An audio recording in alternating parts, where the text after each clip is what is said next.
Anybody have questions for Coach Snow? Hey, Phil, I've got one for you. Just the challenges of preparing for a quarterback if you don't necessarily know who's going to start for that team. If there's doubt, what are the challenges there? Well, both of them have their really what you're looking for is their movement skills. If one moves better than the other, so to keep them in the pocket, and there's certain things you do against those type quarterbacks. That's the first thing you look for, and then you look to see if the offense changes, and it really doesn't change much. It might change the type of throws they make, but offensively they don't change much based on who the quarterback is.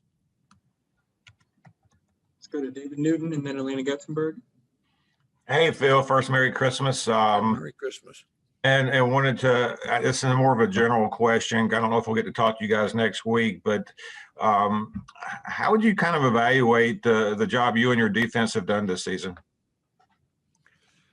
Well, we've only won 4 games, and that's what it's all based on. Our job is, at the end of the game, they have fewer points than we do. I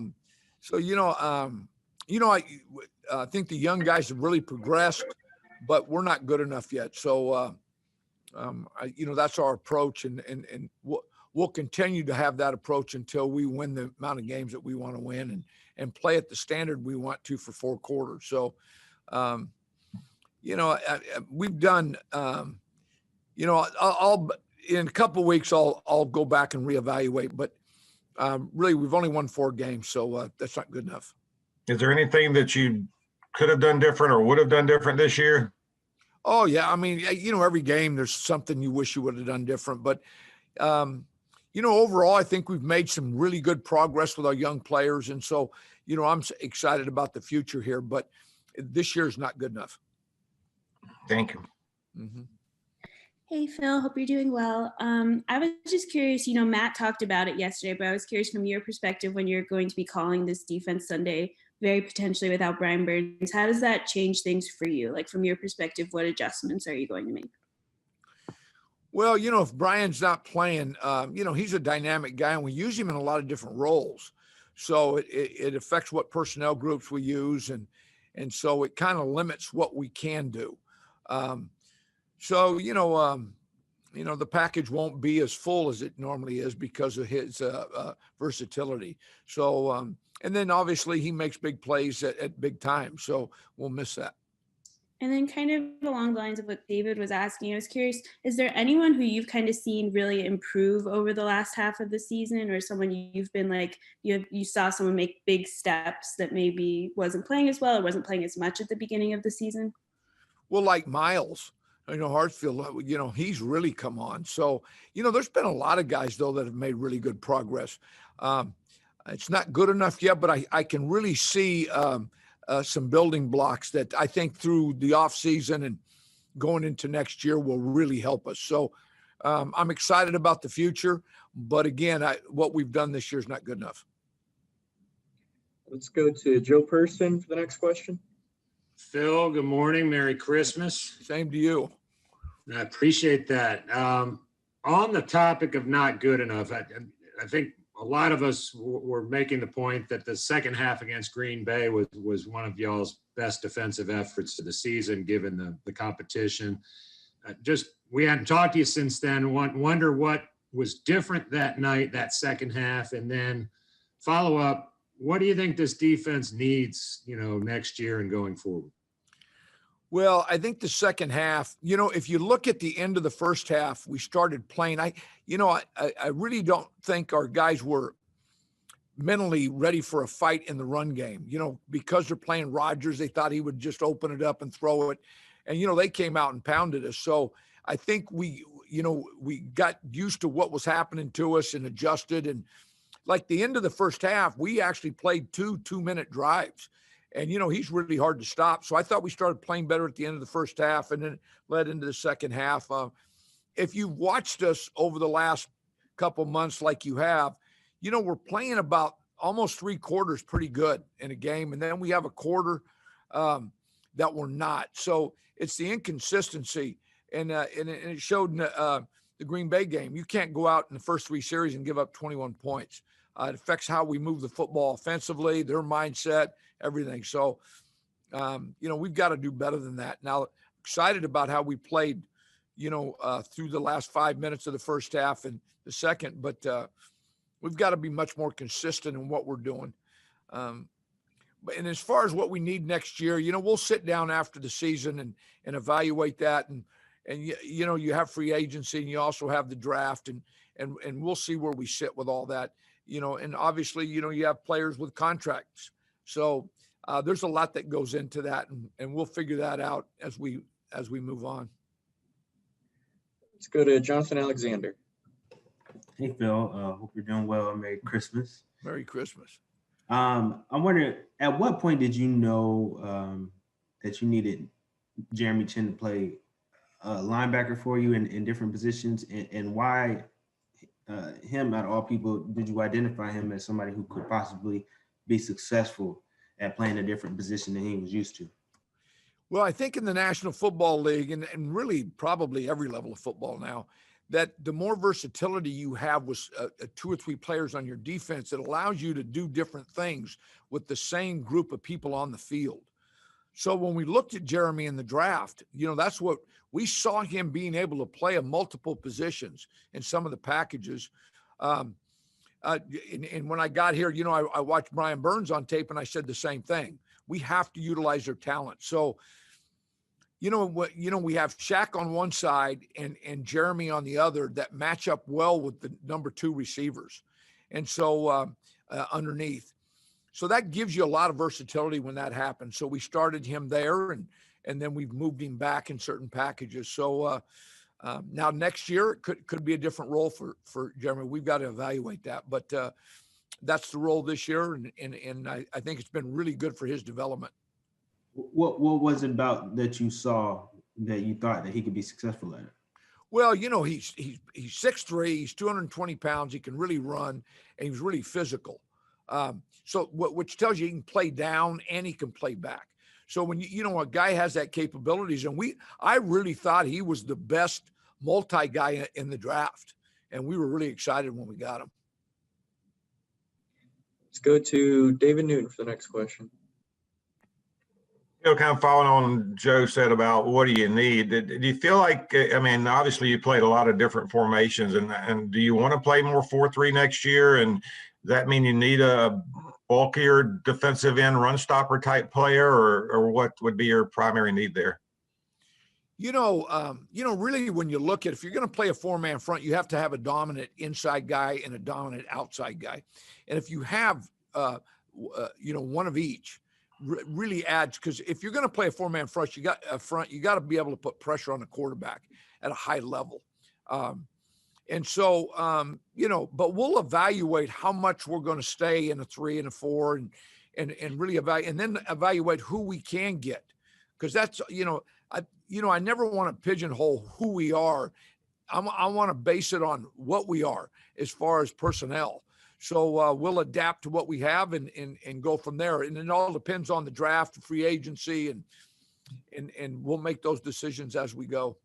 And follow up on that. I know we talked a lot about Brian. He's had a great year, and I think you've done a really good job of especially halftime adjustments and things, as you did with the Green Bay game.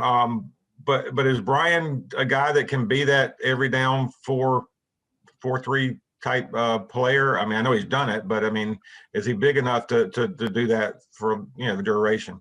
I think you have to use Brian in different ways. Like, he's got to be able to play in a 2-point stance and a 3, and then do different things with him. I think if he just playing 4-man front all the time in a 3-point stance, he could get beat up. So I think we have to use him and be smart. And from an offensive standpoint, they don't like to see him all over the place because they have to account for him. And so I think it puts pressure offensively. So I think it's vital that we don't just play him at one spot and in a 3-point stance in one position. So I think we'll continue to use Brian and be multiple with him. Thanks. Yeah. All right, we can get one more question before we let Coach go. So let's go to Joe Person before we wrap it up. Phil, kind of dovetailing on that, after the game, Aaron Rodgers was saying that your defense was really like weird and strange and a lot of college concepts. Is there an advantage to not locking in to being a 3-man front or a 4-man front? What would be sort of the disadvantages to that as well? Well, I think what makes us unique is that we're able to play 3 and 4-man with the same personnel on the field. And you can only do that when you have a guy like Brian and Chin. If you don't have the versatility with players, then you have to substitute to get in the different packages. And when you have to substitute offensively, they now can counter. But when you can line up and do multiple things with the same group, it creates a lot of problems offensively. Hopefully we can continue down that track that, we keep these versatile players that can do different things. And so one group can do a lot of different stuff on the field. I think it creates a lot of blocking issues for the offense, not only in the run game, but in protection. Did you see Aaron's comments, and did you view those as a compliment? Yeah, well, I didn't see them. They told me about it. But, it is. Some of the stuff we do is awkward for the league right now. Now, they'll study it and be less awkward as it goes on. The offensive coaches now, if whatever we do, they catch up. Whatever they do, we catch up, right? So we've always got to stay ahead of the game. So we'll continue to do that. Phil, when you say awkward, can you explain that? Well, the one package we have 5 across, right? With Jeremy in the middle, you don't see that a lot in the National Football League. So that's, I think, what bothered, the Green Bay guys the most is that look where you had 5 across. They're not used to seeing that. Rodgers is. Yep. Guys, I got to let him go. Coach, we appreciate it. Yeah. Merry Christmas, everybody. You as well. Christmas.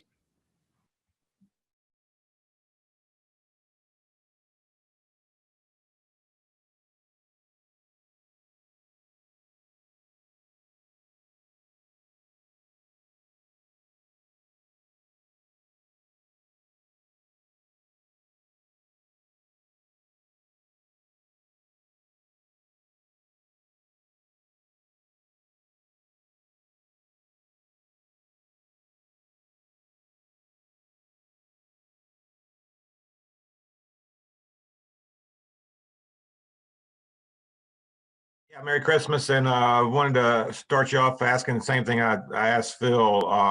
Just how would you evaluate your job, what you've done this year, and what the offense has been able to accomplish this year?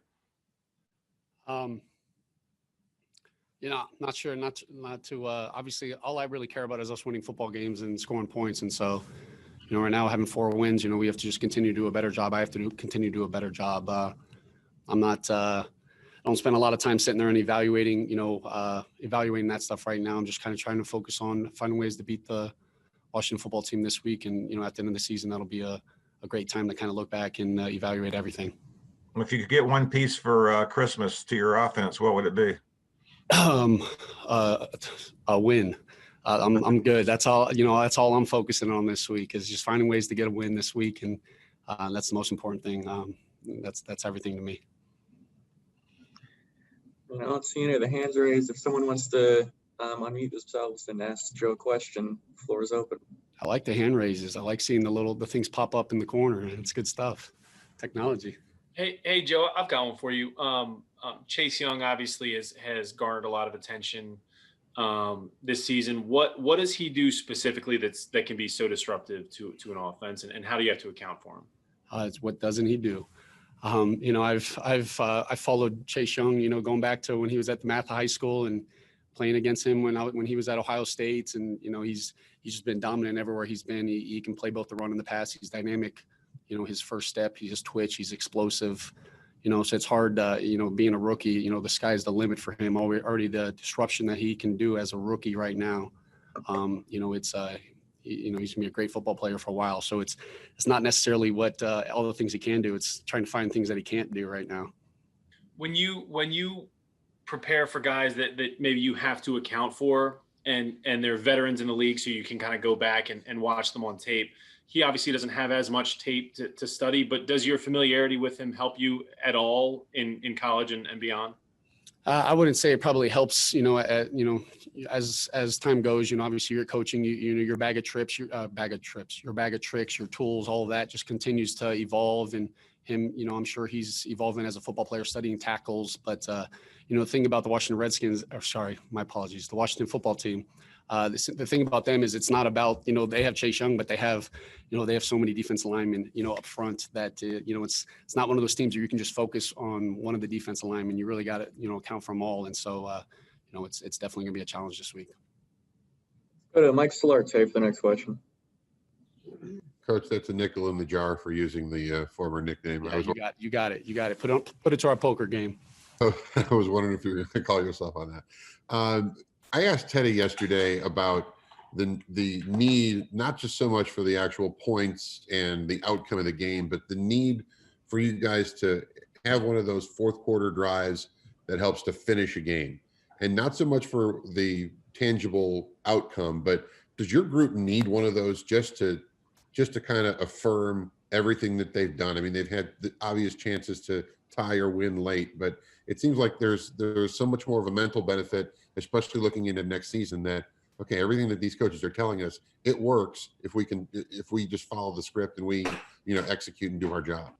Yeah, I don't feel like it's one of those things like the guys have like a monkey off their back that we need that drive, to believe in everything. I think our guys believe in our system and what we're doing. I think they believe in one another, and I think that's the most important thing. And it's when we got the ball in our hands to end games, whether it's in a 4-minute situation or a 2-minute situation, we want to finish it in our terms.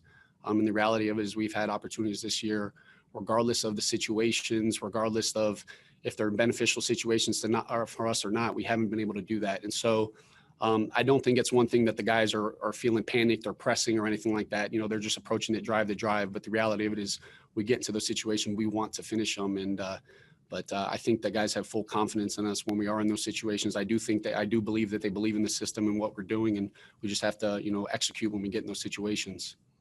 It just feels like if one of those things comes to pass and you guys aren't able to finish it off, it might be one of the most biggest weights lifted off of that group's shoulders if you can do that. Just again from a mental standpoint.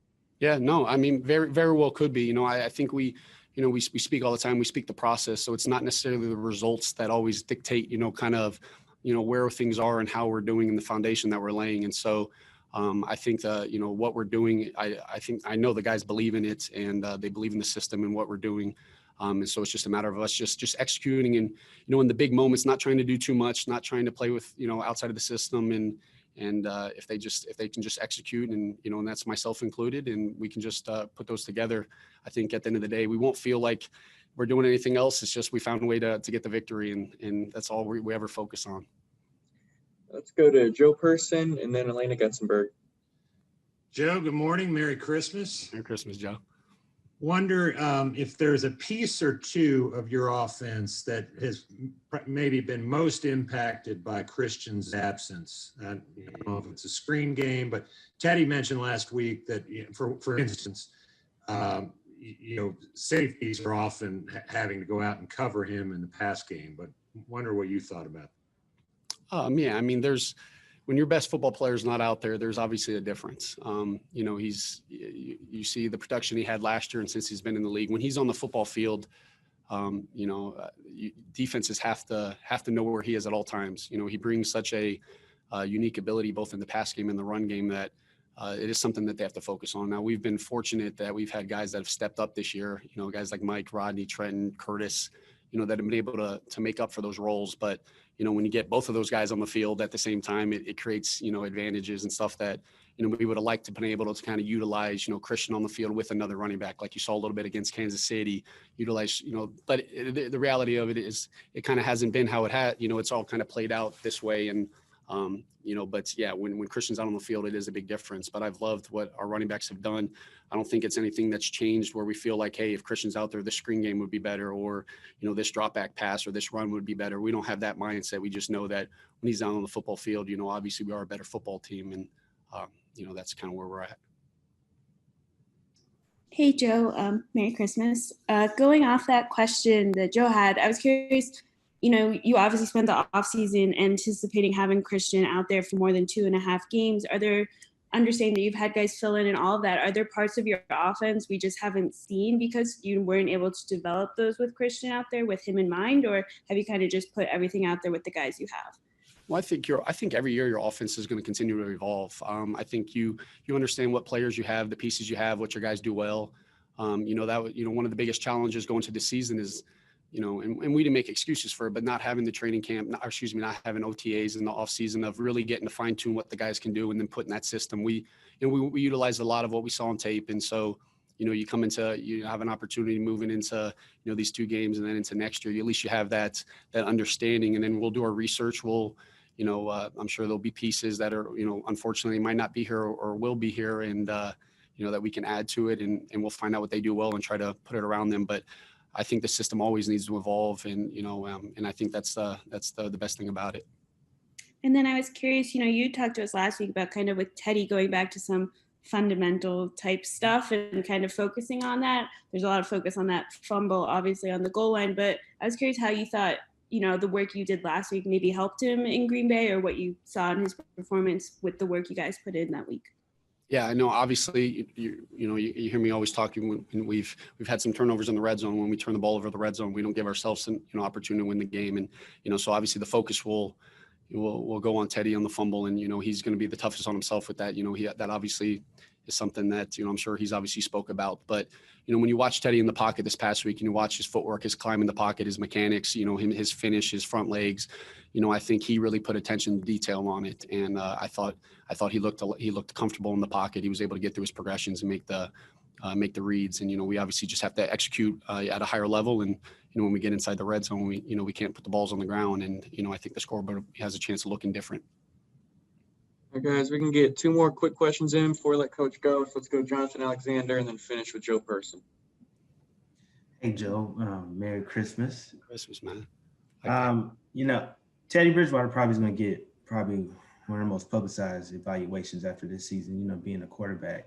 And kind of piggybacking off what Elena and Joe were asking, not having Christian McCaffrey. How much do you think that should factor in to the evaluation of Teddy Bridgewater? Look, I think every player is evaluated strictly off of the body of work that they do, and and then making sure that we're putting them in positions to have success. I don't think you can evaluate guys by saying, hey, how would it be if this, or if we had this person, if you needed that person.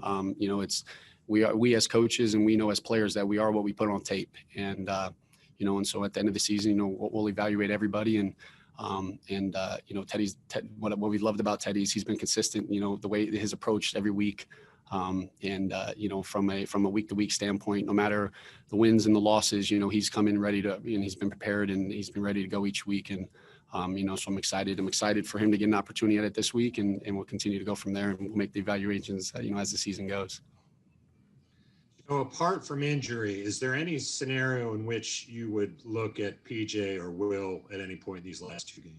No, I mean, obviously I don't make the final decisions, but we're looking to win every football game, and I believe coaches we're always going to play the guys that we feel like give us the best chance to win, and right now obviously we feel Teddy Bridgewater gives us the best chance to win, and I'm looking forward to his performance on Sunday.